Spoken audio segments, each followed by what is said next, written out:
Margaret's hand trembled as she pulled the faded envelope from the box, her husband's name written across it in a child's careful handwriting. And when she turned it over, she saw it had never been opened, just like the hundreds of others packed into the musty storage unit they just bought for $75 at a foreclosure auction. Wait, before the next revelation happens, if this mystery has already captivated you, tell us where you're watching from. And to make sure you don't miss any unexpected alliances or life-changing discoveries, subscribe and join our circle. The game is about to change. Now, back to the scene. "George," Margaret whispered, her voice catching. "George, come look at this." Her husband set down the box of old tools he'd been examining and moved to her side, his arthritic knees protesting with each step. They were both 73, retired teachers who'd turned to storage unit auctions as a way to supplement their fixed income, and, if Margaret were honest, to fill the empty hours that had grown so heavy since they'd sold their house and moved into the cramped apartment across town. George adjusted his glasses and took the envelope from her shaking fingers. His face went pale as winter sky. That's Tommy Henderson's handwriting," he said slowly. "He was in my 5th grade class. That would have been 1987, maybe 88. "There are dozens more," Margaret said, gesturing to the box at her feet. "Maybe hundreds. All addressed to you, to us, to our old address on Maple Street." The storage unit was small, 10 by 10, and packed floor to ceiling with boxes and plastic bins. They'd bid on it sight unseen, the way these auctions worked, hoping for furniture they could resell or old electronics worth something. The unit had belonged to someone named Robert Finch, according to the paperwork, a name that meant nothing to either of them. George knelt beside the box, ignoring the sharp complaint from his knees, and pulled out another envelope. Then another. His hands moved faster now, pulling them free like a man possessed. "This one's from the Johnsons," he said, his voice rough. "And this, God, Margaret, this is from Sarah Chen. She lived 3 doors down from us." Margaret sank to the concrete floor beside him, her sensible walking shoes scraping against the grit. The storage facility hummed around them, the buzz of fluorescent lights, the bang of metal doors, the distant sound of someone's radio playing classic rock. But in their small square of space, time seemed to have stopped entirely. She opened the envelope addressed to her in Tommy Henderson's careful script. Inside was a sheet of wide-ruled notebook paper, the kind with the red margin line down the left side. The date at the top read November 15, 1987. "Dear Mrs. Brennan, I wanted to say thank you for teaching me about fractions. My dad says I'm going to need them when I help him at the hardware store someday. You made them not scary. Also, thank you for letting me stay late when my mom was sick. I know you didn't have to do that. You probably wanted to go home to your own family. Your student, Tommy Henderson." Margaret pressed the letter to her chest, tears blurring her vision. She remembered Tommy, a quiet boy with perpetually scuffed sneakers and a backpack held together with duct tape. She'd kept him after school several times that fall, helping him with homework while his mother underwent chemotherapy treatments. She'd never known if it had mattered to him.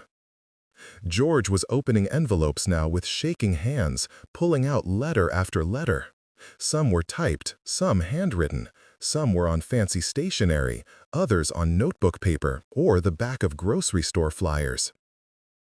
But all of them, every single one, was addressed to George and Margaret Brennan at 247 Maple Street, the house where they lived for 42 years before the property taxes and upkeep had finally forced them out. "This one's from 1992, George said, holding up a letter. "It's from Bill Morrison. Remember him? Lived across the street?" Margaret nodded. Bill Morrison had been a gruff man, a Vietnam veteran who'd kept to himself mostly, maintaining his lawn with military precision and rarely attending neighborhood gatherings. George read aloud, his voice breaking. "Dear George and Margaret, I want you to know that the meals you brought over after my wife passed meant more than you could know. I wasn't good at accepting help, but you didn't make it feel like charity. You made it feel like friendship. I never told you this, but there were nights when I wasn't sure I wanted to be here anymore. Your kindness reminded me that good people still existed in the world. Thank you for saving my life, even if you didn't know that's what you were doing." The letter fell from George's hands. Margaret reached for him, and they held each other there on the cold concrete floor, surrounded by boxes of words they'd never been meant to read. Or had they? "Why didn't they mail them?" Margaret asked when she could speak again. "Why are they all here?" George pulled away gently and picked up another envelope. This one was more recent. The paper wasn't yellowed, the ink still crisp and dark. It was dated 3 months ago. "Look at the name on the box," he said quietly, pointing to a piece of masking tape stuck to the cardboard. "Robert Finch. But look at the unit rental agreement." Margaret fumbled for the paperwork they'd been given after winning the auction. The storage facility manager had handed it over with barely a glance, eager to move on to the next unit. She found the name, Robert J. Finch, but there was a previous address listed, an address on Maple Street, number 251. "Oh my God," she breathed. "The house next door to ours! Robert Finch! Robbie!" The memory came flooding back with startling clarity. A thin man, maybe in his late 50s, who'd moved in about 5 years before they'd been forced to sell. He'd been quiet, polite, always offering to help with yard work or pick up mail when they traveled. But there had been something sad about him, something haunted in his eyes. "He was always home," George said slowly, following the same thread of memory. "Remember? We'd see him sitting on his porch sometimes, just watching the street." "He had that old mailbox," Margaret added, the pieces falling into place. "The one he'd attached to his fence at the property line. He said it was easier for him to collect mail there instead of walking to the curb. A mailbox that sat directly between their 2 properties. A mailbox that would receive anything delivered to either address if the mail carrier wasn't paying close attention." "He's been collecting our mail," George said, "for years, maybe decades. But why?" Margaret's mind reeled. "Why would he do this? These are thank you notes, letters of gratitude. Why would he keep them from us?" George was already opening another box. This one contained more recent letters. Some were actual cards with printed messages inside. Others were emails that had been printed out. All of them addressed to the Brennans. One card caught Margaret's eye. It was a store-bought thank you card with a generic floral design on the front. Inside, someone had written, "To Mr. and Mrs. Brennan, thank you for the scholarship fund you set up in our daughter's name. Because of your generosity, I was able to finish my degree in nursing. I work in pediatric oncology now, and I think of Rebecca every day. Your kindness in the midst of your own grief showed me what it means to turn pain into purpose. With eternal gratitude, Jennifer Ramirez." Margaret dropped the card as if it had burned her. "Rebecca," she whispered. George's face crumpled. Their daughter, their only child. She died at 19 from leukemia 34 years ago. The scholarship fund had been their way of surviving the grief, putting what would have been her college fund toward helping other students pursue nursing degrees in her honor. "Why would he keep this from us?" Margaret asked again, but this time her voice was harder, anger beginning to cut through the confusion. "These were meant for us, George. People were trying to thank us, to tell us that we mattered, and he stole that from us." George didn't answer. He was pulling out more boxes now, working with a frantic energy that worried Margaret. Box after box, year after year, letter after letter. The sheer volume was staggering. There must have been 500 letters here, maybe more. Some were from former students, adults now, writing to tell George and Margaret how their teaching had changed their lives. Others were from neighbors, thanking them for organizing block parties, for starting the community garden, for checking in on elderly residents, for countless small acts of kindness that Margaret had barely remembered. One letter was from a woman named Patricia Moore, dated 1995. She wrote about how Margaret had noticed bruises on her arms at a neighborhood barbecue and had quietly pressed a piece of paper into her hand with the number for a domestic violence hotline. "I called that number," Patricia wrote. "I left him that same week. My daughters and I have built a safe, happy life. You saved us, Margaret. I don't know if you remember me, but I remember you every single day." Margaret didn't remember. She'd forgotten so many moments, so many small gestures that had felt insignificant at the time. But here they were, preserved in ink and paper, evidence of a life that had mattered more than she'd known. "There's something else here," George said, pulling out a battered spiral notebook from the bottom of the box. I think it's a journal." He opened it to the first page. The handwriting was shaky, barely legible, but the date at the top was clear, January 3rd, 2020. "My name is Robert James Finch," the first entry began, "and I am a thief, not of money or possessions, but of something far more valuable. I have stolen gratitude. I have stolen love. I have stolen proof that good people exist in this world." Margaret and George read together, hunched over the notebook, as Robert Finch's confession unfolded across the pages. He'd moved to Maple Street 5 years before, he wrote, after losing everything. His wife had left him, his adult children had cut off contact, and had lost his job as a postal worker after 20 years due to what he called unmanageable depression. He'd moved into the small house on Maple Street because it was all he could afford, bringing with him nothing but furniture and a bone-deep conviction that he was worthless. "The Brennans were kind to me from the first day," he wrote. "George helped me unload my truck. Margaret brought over a casserole and a plant for the front step. They invited me to neighborhood gatherings. They smiled when they saw me, and I hated them for it." The hatred, he explained, wasn't personal. It was the hatred of a man who'd lost all faith in goodness, confronted with undeniable evidence of its existence. George and Margaret's kindness was an affront to the dark worldview that had become his comfort, his excuse for giving up. "I started collecting their mail by accident," he continued.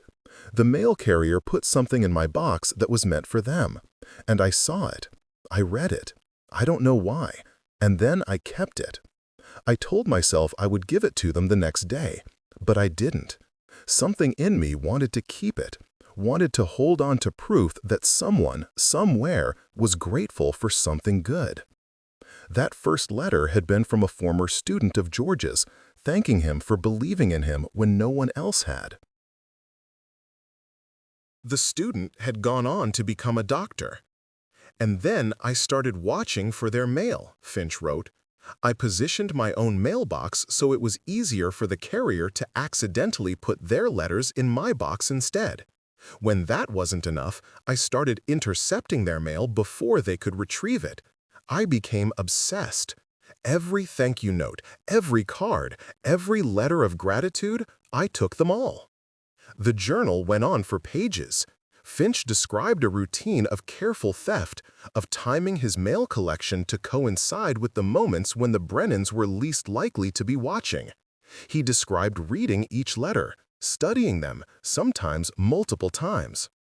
"I wasn't trying to hurt them," he insisted in one entry. "I just needed to know that the world could still produce gratitude, that there were still people who noticed kindness and acknowledged it.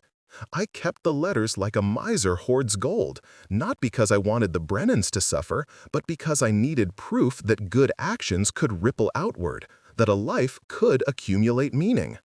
But as the years passed, Finch wrote, his obsession had transformed into something else, crushing guilt. He'd created an archive of stolen gratitude, hundreds of moments of connection that had been severed before they could complete their circuit. He'd deprived the Brennans of something that belonged to them while simultaneously preserving evidence of the very goodness he'd claimed to seek.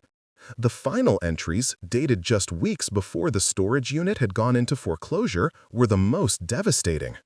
"I'm dying," Finch wrote in shaking script. "Stage 4 pancreatic cancer. The doctor says I have maybe 3 months, probably less. I moved these boxes into storage because I couldn't bear to destroy them, but I also couldn't bear to look at them anymore. The weight of what I've done is crushing me, and I'm too weak, too cowardly to make it right. I should find the Brennans and give them everything." "I should confess, but I can't face them. I can't see the disappointment in their eyes when they realize that the neighbor they were kind to, the man they tried to befriend, was stealing from them all along. So I'm leaving this here, in storage. Maybe, someday, someone will find these letters and do what I couldn't. Maybe the Brennans will finally receive what was always meant for them. Or maybe these boxes will sit here forever, a monument to my cowardice and my crime. If the Brennans ever read this, I want them to know. I'm sorry. I'm sorry I stole from you. I'm sorry I was too broken to do the right thing. And I'm sorry that people like me exist in a world that needs more people like you." The journal ended there. The last page was dated 6 weeks ago. Margaret closed the notebook with trembling hands. The storage unit suddenly felt smaller, the air too thick to breathe. Around them, the evidence of Robert Finch's obsession and their own forgotten impact filled every available space. "He died," George said quietly. "That's why the unit went into foreclosure. He couldn't pay the rent anymore. And he never told us," Margaret added. "Never gave us the chance to forgive him or to receive all of this." She gestured at the boxes with a hand that shook. Anger warred with pity in her chest, creating a nauseating churn. Part of her wanted to scream at the injustice of it. All these years they could have known that their lives had mattered, that their small acts of kindness had created ripples they'd never seen. Another part of her ached for the broken man who'd been so damaged that he couldn't believe in goodness, even as he hoarded evidence of it. George stood slowly, his joints cracking. He walked to the door of the storage unit and looked out at the facility. Rows and rows of identical orange doors, each one hiding someone's abandoned possessions, forgotten treasures, or, like theirs, stolen moments of grace. "What do we do with all of this?" he asked. Margaret joined him at the door. The afternoon sun was slanting low now, casting long shadows across the parking lot. They'd been here for 3 hours, though it felt like 3 minutes and 3 years all at once. "I don't know," she admitted. "I honestly don't know." They stood in silence for a long moment, and then Margaret noticed George's shoulders beginning to shake. She thought he was crying, but when she turned to him, she saw he was laughing, a rough, bitter sound that held no joy. "You know what the worst part is?" he said. "I barely remember most of these people. These letters say we changed lives, but I can't even recall their faces half the time." "That's not the worst part," Margaret said softly. "The worst part is that we've spent the last 5 years thinking we didn't matter, that our lives were just ordinary, forgettable." She thought of their tiny apartment, their fixed income, the way they'd felt so diminished by the loss of their house, by the creep of age and irrelevance. They'd stopped going to neighborhood events in their new area, stopped reaching out to old friends. They'd let themselves shrink into the background of their own lives, convinced that the best years were behind them, and that what remained was simply a slow fade toward the end. "We could have known," George said, his laughter dying into something harder. "We could have known that we mattered all along. If he hadn't—" He couldn't finish the sentence.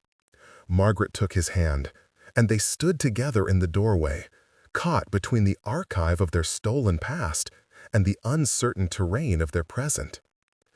"I want to be angry," Margaret said finally. "I want to hate him for this, but I can't quite get there. He was sick, George, not just physically, in his soul. He was so sick that he couldn't see goodness as a thing to participate in. He could only observe it from the outside, like a starving man watching others eat through a restaurant window." "That doesn't excuse what he did," George said. "No," Margaret agreed. "It doesn't, but it explains it. And maybe that's all we get." A young couple walked past their unit, arguing about whether a coffee table they'd found was worth hauling home. Their voices echoed off the metal doors, ordinary and alive. The world was still turning, still full of people making small decisions that would ripple outward in ways they'd never fully understand. Margaret turned back to the boxes. "We should read them," she said. "All of them. Not today. I don't think I could bear it today. But soon. We should read every single letter and know what was meant for us." "And then what?" George asked. "And then we decide what to do with them." They spent the next hour carefully loading boxes into their aging Honda Civic. It took 3 trips back and forth to their apartment, the car groaning under the weight of all that accumulated gratitude. Their neighbors, mostly young people they'd never bothered to meet, watched with curious glances as they hauled box after box up the stairs to their second-floor unit. By the time they finished, the sun was setting, painting the sky in shades of orange and purple that seemed almost too beautiful for the day they'd had.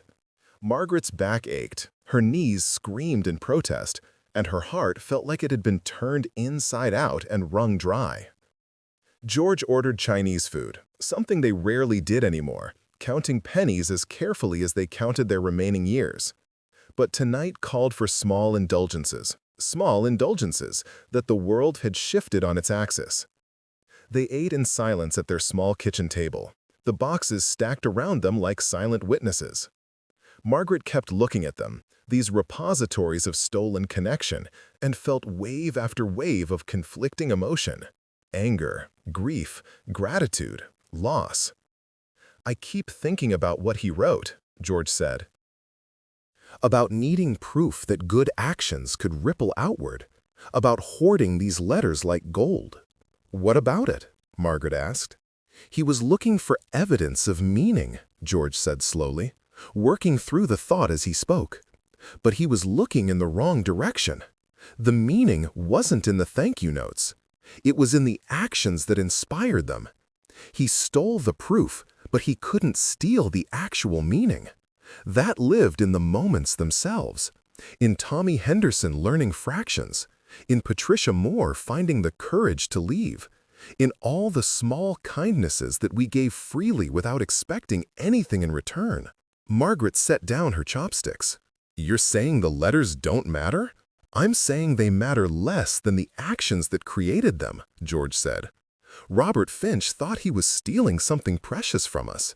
And maybe he was. But what we gave away, our time, our attention, our care, that's already gone, already spent, already out in the world doing whatever it was meant to do. These letters are just the echo. They're not the sound itself." Margaret considered this. It was true, in a way. Nothing in these boxes could retroactively undo the years they'd spent feeling invisible and irrelevant. But knowing they'd mattered, knowing that their lives had created ripples they'd never seen, that changed something in the present moment, changed how she felt sitting here in this cramped apartment at 73, facing down the remainder of her years. "I want to find them," she said suddenly. "The people who wrote these letters. I want to tell them we received them, even if it's decades late." George looked at her with something like wonder in his eyes. "That could take years?" "Then we'll spend years doing it," Margaret said, feeling a spark of purpose ignite in her chest, something she hadn't felt in longer than she cared to admit. "We'll track down every person we can find, and we'll tell them that their words reached us." "Well, close the circuit that Robert Finch interrupted." "Some of them might be dead," George said gently. Then we'll find their families, or we'll visit their graves and tell them there." Margaret's voice was gaining strength now, certainty building with each word. "These letters were stolen from us, but we're not going to let them stay stolen. We're going to complete every single thank you that was interrupted." George smiled, truly smiled, for the first time that day. "You want to go on a quest?" "I want to finish what we started," Margaret corrected. "We spent 42 years on Maple Street being kind to people, and we're going to spend however many years we have left making sure they know their gratitude landed, even if it took a detour through a dying man's storage unit first." They stayed up late that night, opening letters and making lists. They organized the correspondence by year, by name, by address when they could find one. Some letters included email addresses or phone numbers. Others offered only names and vague locations. But each one was a thread, a connection point, a place to start. Margaret pulled out Tommy Henderson's letter again, the one that had started everything, and searched for him online using George's laptop. It took 30 minutes and several false starts, but she finally found him. Thomas J. Henderson, owner of Henderson Hardware in a town 2 hours north. The same business his father had run, apparently. "He's still there," she said to George, wonder in her voice. "The hardware store his father owned. He's running it now." "Should we call?" George asked. Margaret looked at the clock, 10:47 p.m. Too late for a phone call, especially to deliver news this strange, but not too late to send an email through the store's website. She typed carefully, reading each word aloud to George as she went. "Dear Tommy, you probably don't remember us, but we were your teachers at Lincoln Elementary in the late 1980s. Today, through circumstances we're still trying to fully understand, we received a letter you wrote to us in November of 1987. In it, you thanked us for teaching you fractions and for letting you stay late after school while your mother was sick. We want you to know, 38 years late, that teaching you was our privilege, that keeping you after school wasn't a burden, it was an honor, and that we're so glad to see you're running your father's hardware store now, probably using those fractions every single day. Your letter found its way to us through a complicated and sad journey, but it arrived exactly when we needed to remember why we became teachers in the first place. Thank you for taking the time to write it all those years ago, and for reminding us that small kindnesses echo longer than we know. With affection and gratitude, George and Margaret Brennan. She hit send before she could overthink it, before doubt could creep in and make her feel foolish. Then she opened the next letter and began searching for the next name. They worked until 2 in the morning, sending emails, writing down phone numbers, mapping addresses. Some people were easy to find. Social media made the world smaller and more connected than it had ever been in their teaching days. Others were ghosts, leaving no digital trace behind. "We'll find who we can," George said as they finally headed to bed, both exhausted but energized in a way they hadn't felt in years. "And for the ones we can't find, we'll honor them in some other way." Margaret nodded, but she was already thinking ahead, already planning. Tomorrow, she would start calling, start reaching out, start reconnecting all the severed threads that Robert Finch had cut. It would take time. It would probably take all the time they had left. But wasn't that the point? To spend their remaining years completing the story of their lives, closing the circuits of kindness that had been left hanging open? She fell asleep with Tommy Henderson's letter on her nightstand, those careful, childish words visible in the moonlight streaming through their bedroom window. You made them not scary. The response came at 6:23 the next morning. Margaret woke to the sound of George's laptop chiming with an incoming email. She stumbled out of bed, joints stiff from yesterday's physical labor, and found George already at the kitchen table, the laptop open in front of him.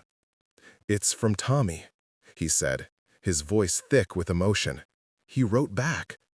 Margaret leaned over his shoulder and read, "Mr. and Mrs. Brennan, I can't believe I'm reading this. I can't believe you got that letter. I wrote it the day before my mom came home from her last chemotherapy treatment, the one where we learned the cancer was gone. I was so grateful to you both for making that impossible time bearable that I wanted you to know. I put it in your mailbox myself. I never knew if you read it. I always wondered. My mom lived another 15 years after that. She got to see me graduate high school and college, got to meet my wife, got to hold my daughter when she was born. All those years, I'm sitting here crying in my office right now, realizing that I might not have made it through that dark time without you two, without a place to go after school where someone cared if I understood fractions, where someone noticed me and made sure I was okay. The hardware store is doing well. I bought it from my dad when he retired 8 years ago. And yes, Mrs. Brennan, I use fractions every single day, probably 30 times before lunch. I don't know what complicated journey brought my letter to you now, but I'm so glad it did. You both changed my life. I need you to know that. Not just 38 years ago, but right now, today, knowing that my gratitude finally reached you. If you're ever up this way, please stop by the store. Coffee's always on, and I'd love to show you around. With more gratitude than I can express, Tommy Henderson. George and Margaret sat together in the growing morning light, passing the laptop back and forth, reading Tommy's words over and over again. Margaret thought about all the years they'd spent thinking their lives had been ordinary, their impact minimal. And here was proof, 38 years delayed but undeniable, that they'd helped save a child during the darkest time of his young life. One down, George said softly, 497 to go. But he was smiling, and so was Margaret. They spent the next 3 weeks in a frenzy of connection. They called, emailed, wrote letters, and even drove to meet some of the people whose gratitude they'd finally received.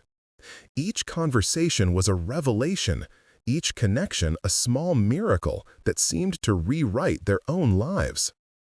They met Jennifer Ramirez, the nurse who'd benefited from their daughter's scholarship fund. She was working at a children's hospital now, exactly as her letter had said. And when they met her in the hospital cafeteria, she cried so hard that other diners started to stare. She told them about the children she'd helped save, about the families she'd supported through the nightmare of pediatric cancer, about how she thought of their daughter Rebecca every single day. "She's alive in my work," Jennifer told them. "Every child I help, that's Rebecca's legacy continuing. That's your legacy." They found Patricia Moore, the woman Margaret had helped escape an abusive relationship. She was living in Oregon now, remarried to a kind man who restored vintage motorcycles. Her daughters were both in college, both thriving. When Patricia opened her door and saw Margaret standing there, she'd collapsed into her arms, sobbing. "I've thought about you at least once a week for 30 years, Patricia said. "Every time I see a woman who looks trapped, I think about the courage it took for you to press that phone number into my hand. Every time my daughters tell me they feel safe in the world, I think about the different life they would have had if you hadn't intervened." Bill Morrison, the veteran who'd written that he'd contemplated suicide, had passed away 5 years earlier. But they found his daughter, who told them that her father had talked about the Brennans often in his final years, always saying they'd reminded him that goodness existed when he'd most needed to remember it. "He left you something in his will," the daughter said, pulling out a small wooden box. Inside was Bill's Purple Heart medal. "He wanted you to have this. He said you'd earned it as much as he had, just in a different war." Not every connection was easy to make. Some people had moved and left no forwarding information. Some had died with no family to contact. Some simply didn't respond to Margaret's emails or George's phone calls. But more often than not, they found the people they sought, and each reunion was a small resurrection, bringing back to life connections that had been buried but never truly dead. The responses fell into patterns. Shock at being contacted after so many years. Confusion about why their letters had never been received. And then, once Margaret and George explained about Robert Finch and his tragic theft, a kind of awed recognition that even their gratitude had a story, a journey, a meaning beyond what they'd intended. "It's like the universe was saving these moments for you," one former student said, "for when you really needed to remember that you mattered." Maybe that was true. Or maybe it was just random chance, the chaotic convergence of one man's obsession, a storage unit foreclosure, and $75 at an auction. But Margaret was learning that meaning wasn't always about cosmic intention. Sometimes, meaning was what you made from the materials life handed you, no matter how strange or broken those materials might be.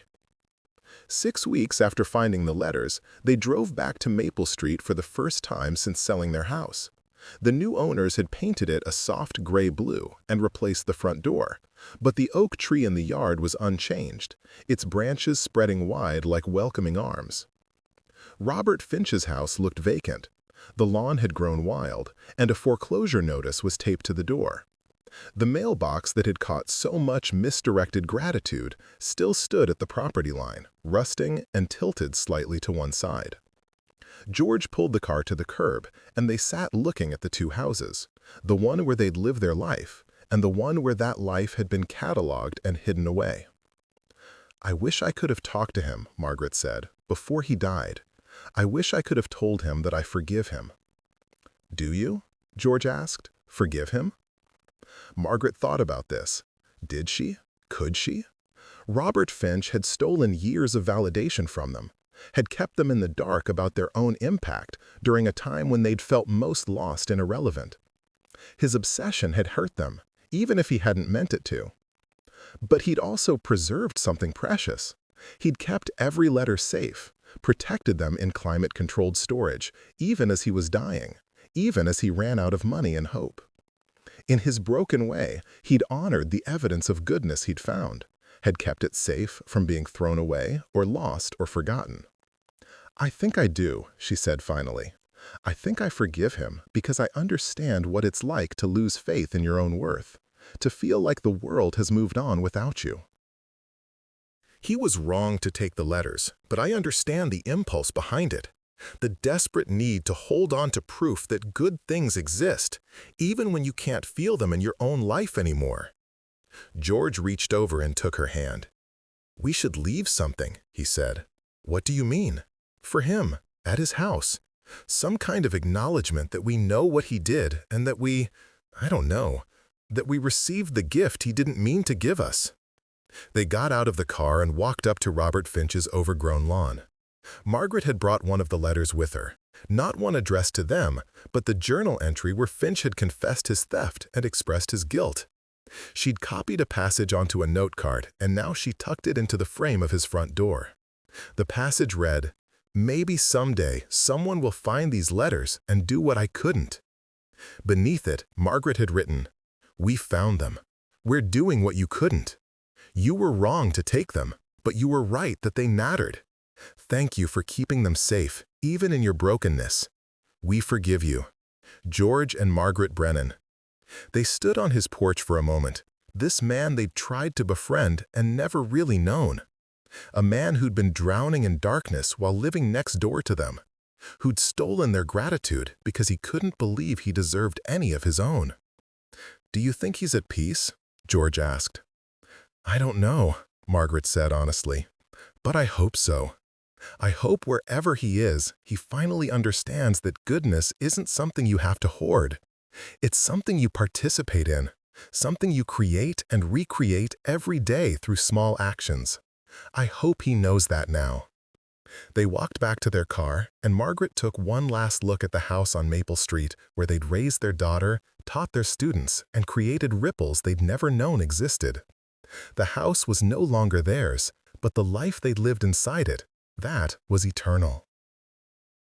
That was woven into the fabric of dozens of other lives, still echoing forward even now. As they drove away, Margaret's phone chimed with another email. Another person they'd contacted responding, wanting to share their story, wanting to reconnect, wanting to close the circuit of gratitude that had been left open so long. George glanced at her. "Who is it?" "Sarah Chen," Margaret said, pulling up the email. "The woman who lived 3 doors down. She's coming to visit next month. She wants to bring her grandchildren to meet us." "What does she say?" George asked. Margaret read aloud.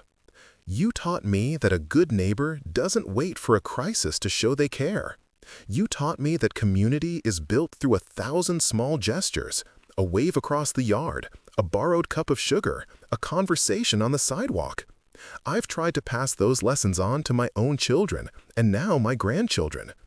You created a template for kindness that I've been following my whole life. Thank you for showing me how to live in a neighborhood, not just in a house." George smiled. "We should bake something for when she visits. Maybe that lemon cake you used to make for block parties." "We should," Margaret agreed. And then, because the thought struck her as funny and profound all at once, she added, "We should probably make sure it gets delivered this time." They laughed together in the car, driving through their old neighborhood, and the sound was free and genuine and full of a lightness neither of them had felt in years. Behind them, a lifetime of small kindnesses was finally being acknowledged. Ahead of them, however many years remained, were suddenly filled with purpose, with people to find, stories to hear, connections to complete. The letters had been stolen, hidden away in a storage unit by a broken man who couldn't see past his own darkness. But like seeds planted too deep, they'd survived in the dark, waiting for the right moment to break through to the light. And now they were blooming, slowly, carefully, one reconnection at a time, into something neither Robert Finch nor the Brennans could have predicted. Not an ending, but a continuation. Not a loss, but a discovery. Not an archive of the past, but a map to a future still being written. The weeks turned into months, and Margaret's small apartment became a kind of hub for reconnection. They'd created a wall in their living room. Their wall of gratitude, they called it, where they posted photos from their reunions, printed copies of the letters they'd received, and notes about the people they'd found and the stories they'd shared. Their neighbors, who'd mostly ignored them before, started to take notice. The young couple across the hall knocked on their door one evening, curious about the stream of visitors they'd seen coming and going. "Are you two running some kind of business?" the woman asked. Her name was Amy, they learned. "Like, I don't know, life coaching or something?" Margaret laughed and invited them in. She told them the whole story. The storage unit, the letters, Robert Finch's confession, their quest to reconnect with everyone who tried to thank them over the years. Amy's boyfriend, Marcus, looked at the wall of gratitude with something like awe. "That's incredible," he said. "You've helped so many people." "We didn't know," Margaret said. "That's the thing. We were just living our lives, trying to be decent human beings, and we had no idea any of it meant anything to anyone." "But it did," Amy said softly. "It obviously meant everything." After that evening, Amy and Marcus started dropping by more often. They'd help George organize the letters by category: education, community service, personal support, family matters. They'd assist with online searches for people who'd been harder to track down. And sometimes they'd just sit and listen as Margaret and George shared stories about the people they'd found and the lives they'd touched. "You two have inspired me," Amy said one evening. "I've been going through life pretty focused on my own stuff, my career, my relationship, my plans. But watching you reconnect with all these people, it makes me think about the kind of impact I want to have, the kind of person I want to be." It was exactly the kind of thing that would have ended up in a letter once, gratitude expressed for inspiration received, and Margaret felt the circuit completing in real time, rippling forward to the next generation. Not everyone they contacted was grateful for the intrusion into their past. One woman, a former neighbor, reacted with anger when Margaret called. "Why are you bringing this up now?" she demanded. "That was decades ago. I've moved on. I don't need to revisit the worst period of my life just because you found some old letter." The woman hung up before Margaret could respond, and Margaret sat holding the phone, feeling the sting of rejection. "She has a right to her privacy," George said gently. "We can't force closure on people who aren't ready for it." "I know," Margaret said. I wanted to tell her that her thank you meant something to us, that we were glad we could help." "Maybe she knows that already," George said. "Maybe she doesn't need to hear it again. Maybe the healing happened years ago, and we're the ones who needed the closure, not her." It was a humbling thought. Margaret had been so focused on completing the circuit, on delivering the gratitude that had been stolen, that she hadn't considered whether every circuit needed or wanted to be completed. Some connections were meant to remain in the past, finished in their own time and way. After that, they became more careful in their approach. They'd send a gentle email first, explaining the situation and asking if the person wanted to reconnect. If they didn't respond after a reasonable time, Margaret and George let it go. They couldn't force healing or connection. All they could do was offer it and respect whatever response came back. 3 months into their quest, they received an email from someone they'd never expected to hear from, Robert Finch's daughter, Carolyn. "Dear Mr. and Mrs. Brennan, my father died 6 weeks ago. I've been going through his affairs, and I found reference to a storage unit that went into foreclosure. The company said it was auctioned off, and when I asked who bought it, they gave me your names. I need to know what was in that unit. My father and I hadn't spoken in years. There was a lot of hurt and misunderstanding between us, but I'm trying to make sense of his life now that he's gone. If there's anything you can tell me about what you found, I would be grateful. Sincerely, Carolyn Finch." Margaret and George stared at the email for a long time, neither of them sure how to respond. How did you tell someone that their estranged father had spent years stealing mail from his neighbors? How did you explain the beautiful, terrible compulsion that had driven him? "We should meet her in person," George said finally. "This isn't a conversation for email." They arranged to meet Carolyn at a coffee shop the following week. She was in her early 50s, Margaret guessed, with her father's sad eyes and a nervous energy that filled the space around her. "Thank you for meeting me," Carolyn said as they sat down with their drinks. "I know this must be strange." "It's been a strange few months," Margaret said kindly, "but we're glad you reached out."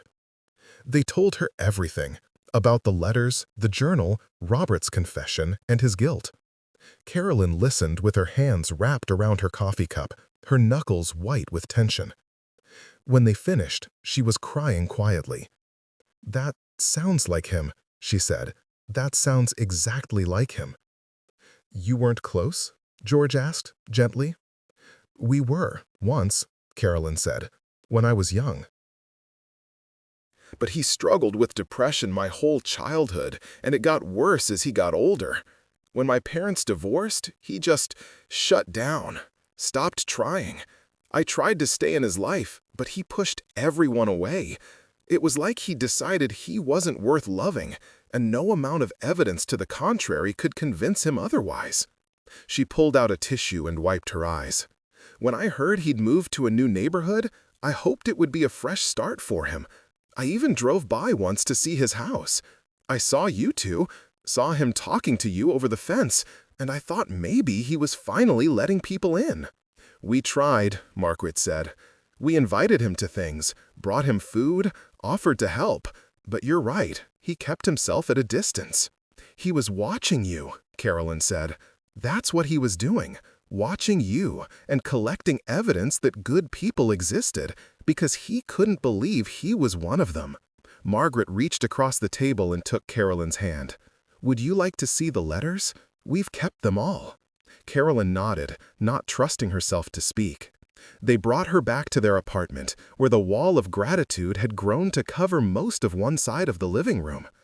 Carolyn stood in front of it, reading letter after letter, seeing the evidence of her father's obsession and the strange gift it had accidentally become. "He saved them," she whispered. "He kept them safe. He did, George confirmed. Even when he was dying, even when he ran out of money, he made sure they were protected.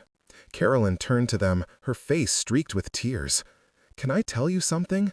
The last time I saw my father was about 8 years ago. We had a terrible fight. I told him he was wasting his life, that he was choosing to be miserable, that I couldn't watch him destroy himself anymore. And he said something I've never forgotten.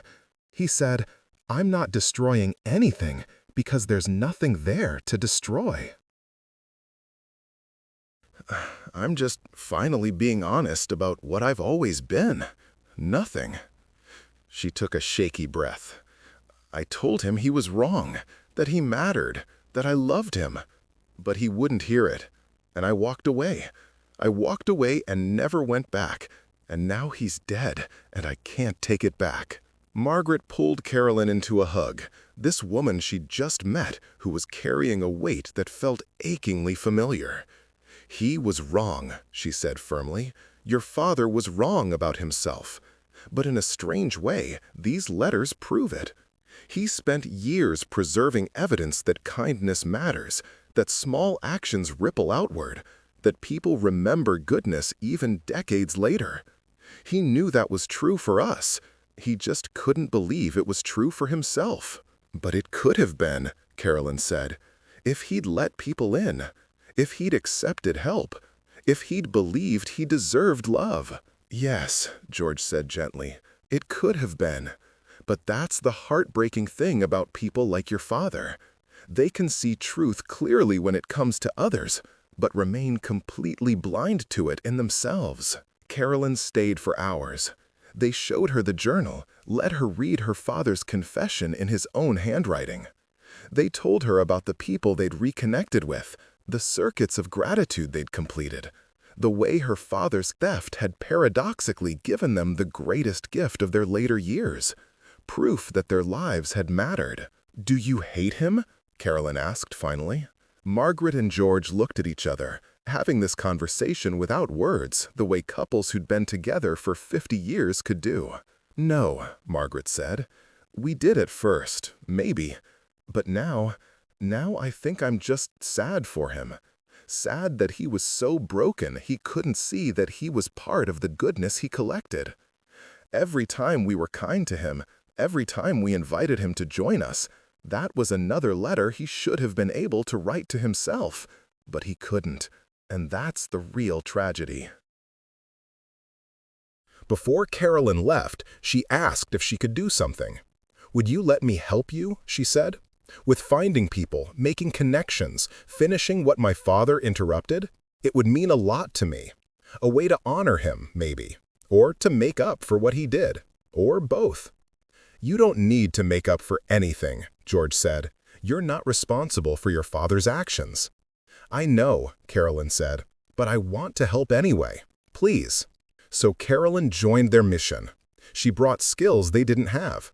She was an accountant with a gift for organization and databases. She created a spreadsheet tracking every letter, every person, every attempt at contact and its result. She helped them craft better emails, taught them to use social media more effectively, and gradually became a fixture in their small apartment. Amy and Marcus from across the hall joined in too, and soon the apartment was filled with regular gatherings, connection nights, they called them, where the team would work together to find the next person, compose the next message, plan the next reunion. The wall of gratitude kept growing. More photos, more letters, more stories of completed circuits. Some of the people they found were thriving, others were struggling, but all of them seemed grateful to reconnect, to know that their thank you had finally landed, to close a loop they'd probably forgotten was even open. One evening, about 6 months into their quest, Margaret stood in front of the wall and tried to count how many connections they'd completed. She lost track somewhere around 300. 300 people whose gratitude had been acknowledged, whose stories had been heard, whose lives had briefly intersected with hers and George's again across the gulf of decades. "How many are left?" George asked, coming up beside her. "Maybe 100, Margaret said. "Some we'll probably never find. Some don't want to be found. But we're getting close." "And then what?" George asked. It was a question they'd been avoiding. What happened when they'd found everyone, reconnected with everyone, completed every circuit they possibly could? What happened when the quest was over? "I don't know," Margaret admitted. "I've been so focused on doing this that I haven't thought about what comes after." But she was lying, and George knew it. She'd been thinking about it constantly. Because what came after was the rest of their lives, whatever time they had left. And she wasn't ready for it to go back to what it had been before.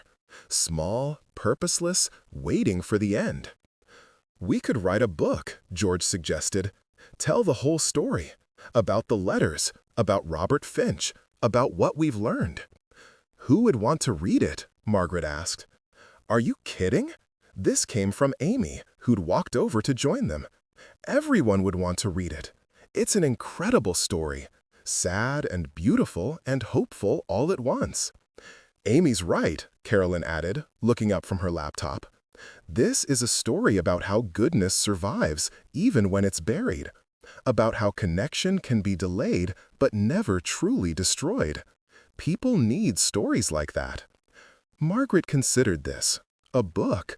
A way to extend the impact beyond just the people in the letters, to reach strangers who might need to hear that their small acts of kindness mattered, that their lives rippled outward in ways they couldn't see. "Maybe," she said, "maybe we could do that." But even as she said it, another idea was forming in her mind. Something bigger than a book, more active than just telling a story. "What if we created something?" she said slowly, working through the thought as she spoke. "A way for people to acknowledge the gratitude they've received, or to send gratitude that might not otherwise be expressed. Like I don't know, a clearinghouse for thank you notes that might get lost or never sent." George's eyes lit up. "A gratitude archive." "Exactly," Margaret said, getting excited now. "People could submit thank you notes for people they've lost touch with, and we'd help facilitate the connection. Or they could browse submissions and see if anyone has been looking for them.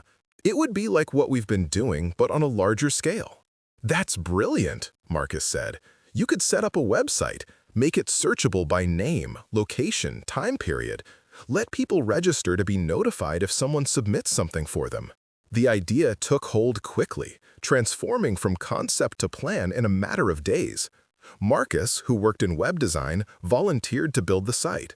Amy, who worked in marketing, offered to help with outreach. Carolyn would manage the database and help verify connections.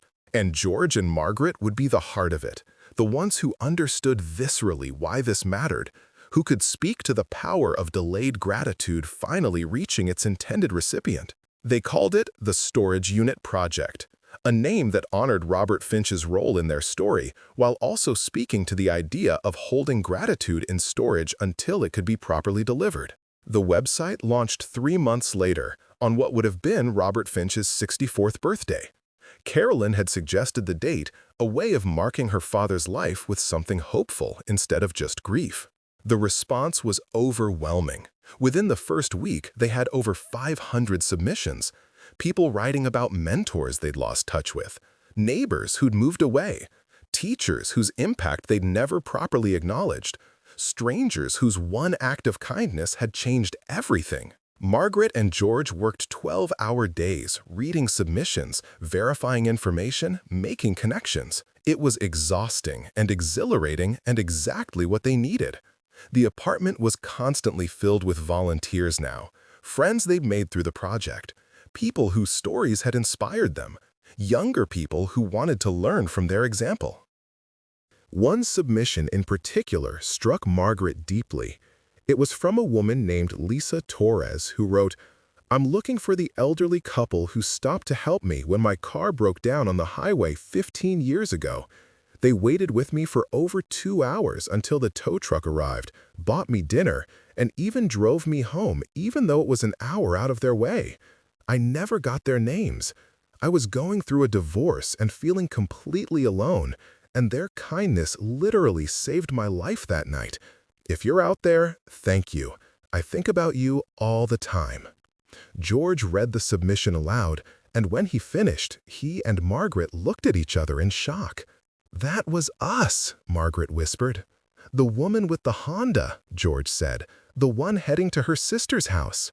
They'd completely forgotten about it.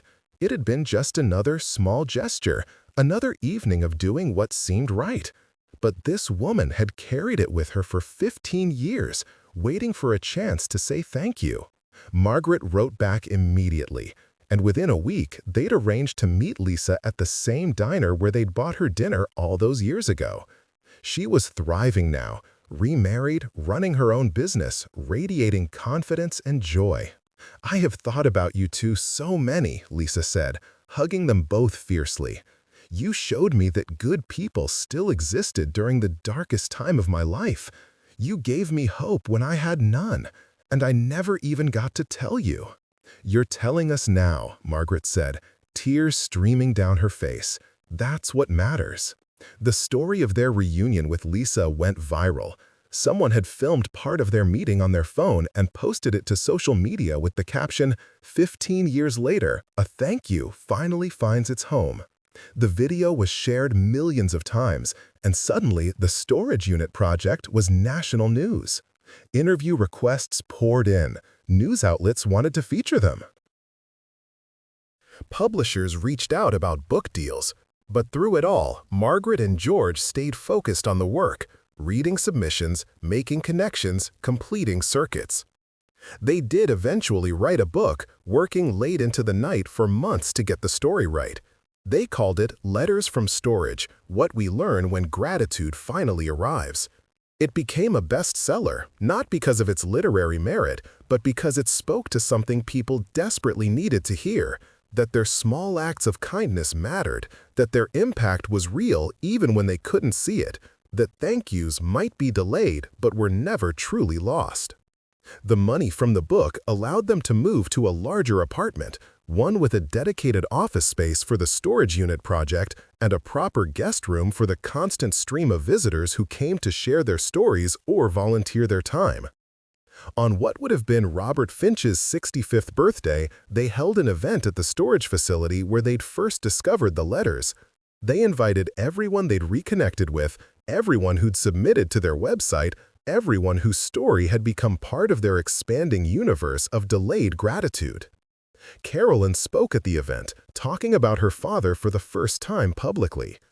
"My father was broken," she said, her voice strong despite the tears on her face. "He couldn't see his own worth, couldn't believe in his own goodness. But in his brokenness, he inadvertently created something beautiful. He preserved proof that kindness matters, that people remember, that gratitude survives, even when it's interrupted." She paused, looking out at the crowd. Over 200 people packed into the facility's community room. "My father died believing he was nothing, but because of what he did, because of what George and Margaret found and what they've built from it, thousands of people have been able to complete connections they thought were lost forever. My father's life mattered." His story matters, and I hope, wherever he is, he finally knows that. The applause was thunderous. People were crying openly, hugging each other, sharing their own stories of delayed gratitude. Margaret looked around the room and felt a swell of emotion so powerful it almost knocked her over. This was what Robert Finch had been seeking when he'd collected their mail. This sense of connection, of mattering, of being part of something larger than himself. He'd looked for it in the wrong way, had stolen instead of creating, had hoarded instead of participating. But his theft had paradoxically led to this moment, this gathering, this community of people all acknowledging that their lives had been touched by kindness, and that acknowledging that kindness completed something essential in the universe. Tommy Henderson was there with his daughter. Patricia Moore had flown in from Oregon with her family. Jennifer Ramirez brought photos of children she'd helped save. Bill Morrison's daughter came carrying her father's Purple Heart, which she presented to George and Margaret with a ceremony that left everyone in tears. Sarah Chen was there with 3 generations of her family, all of whom wanted to meet the people who taught their mother and grandmother how to be a good neighbor. And dozens of others, people whose letters had been stolen and then found, whose thank yous had taken decades to arrive but had finally reached their intended recipients. As the event wound down and people began to drift away, Margaret found herself standing in the parking lot with George, looking at the rows of orange storage unit doors. "Do you think there are more?" she asked. "More hidden thank yous? More interrupted gratitude? More Robert Finches hoarding evidence of goodness because they can't believe they deserve any of their own?" "Probably," George said. "The world is full of broken people doing strange things for reasons that make sense only to them." "Then, well, keep looking," Margaret said. "We'll keep creating spaces for gratitude to find its home. We'll keep reminding people that their kindness matters and that thank yous, no matter how delayed, are always worth expressing." George pulled her close, and they stood together in the fading light of evening, surrounded by storage units full of abandoned possessions and forgotten treasures. Somewhere in the rows of orange doors, other stories were waiting to be discovered. Other connections were waiting to be completed. Other circuits of gratitude were waiting to close. But for now, in this moment, Margaret and George had done what they'd set out to do. They'd found the people who'd tried to thank them. They'd closed loops that had been left open for decades. They'd transformed Robert Finch's theft into a gift, his brokenness into a kind of accidental blessing.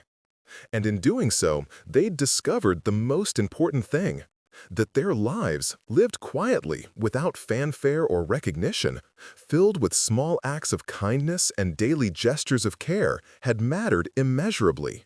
Not because of the thank you notes they'd received, but because of the actions that had inspired those notes in the first place. The gratitude was just the echo, but the sound itself, the moment of connection, the act of care, the choice to be kind when it would have been easier not to, that was eternal. That rippled forward forever, creating waves that touched shores they'd never see, changing lives in ways they'd never fully know. Robert Finch had tried to capture that truth in his collection of stolen letters, but he'd had it backward. You couldn't hoard goodness. You could only create it, again and again, one small act at a time. And if you were very lucky, if the universe aligned just right, you might occasionally get to see the ripples you'd made. But even if you never did, even if every thank you note was lost or stolen or never written at all, the ripples existed. They were real. They mattered. That was the lesson. That was the gift. That was what Margaret and George would carry forward into whatever time they had left. 3 years later, on a warm spring morning, Margaret woke to find George had already risen and was sitting at the kitchen table, surrounded by letters. Not the old ones from storage, but new ones, submissions to the storage unit project that had arrived overnight. "Listen to this," he said, reading aloud. "I'm looking for the woman who paid for my coffee in 2019 when I realized I'd forgotten my wallet. It seems like such a small thing, but I was unemployed and depressed, and that one act of kindness, someone seeing me and caring enough to help, made me believe that things could get better. They did get better. I'm employed now, happy, in a good place. But I still think about that woman and wish I could tell her she gave me hope when I desperately needed it." George looked up at Margaret. "We're going to help her find that woman. And then we're going to help thousands more people find the strangers and friends and family members whose kindness changed their lives. Because that's what we do now. We complete circuits. We connect gratitude to its source. We remind people that their lives matter." Margaret joined him at the table, and together they began the day's work of sifting through stories, verifying details, making connections. It would take hours. It would probably take the rest of their lives. But that was fine. That was perfect, actually. Because what else were lives for, if not this? If not creating and completing circuits of kindness, building networks of gratitude that stretched across time and space, proving again and again that people mattered, that actions rippled outward, that thank yous, no matter how delayed, always found their way home eventually. The storage unit full of stolen letters had been their beginning, but there was no end in sight. And at the ever-expanding universe of people trying to thank each other, trying to acknowledge the kindness they'd received, trying to close loops and complete circuits and make sense of the beautiful, broken, miraculous web of human connection. And at the center of it all, two elderly teachers who'd almost convinced themselves they were invisible, irrelevant, waiting for the end. Two people who'd discovered, quite by accident, that the end was just another beginning. That every completed thank you opened space for new gratitude to emerge. That their story, stolen, recovered, transformed, was still being written. Is still being written.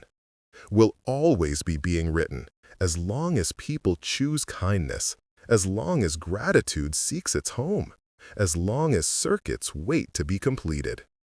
The letters from storage were just the beginning.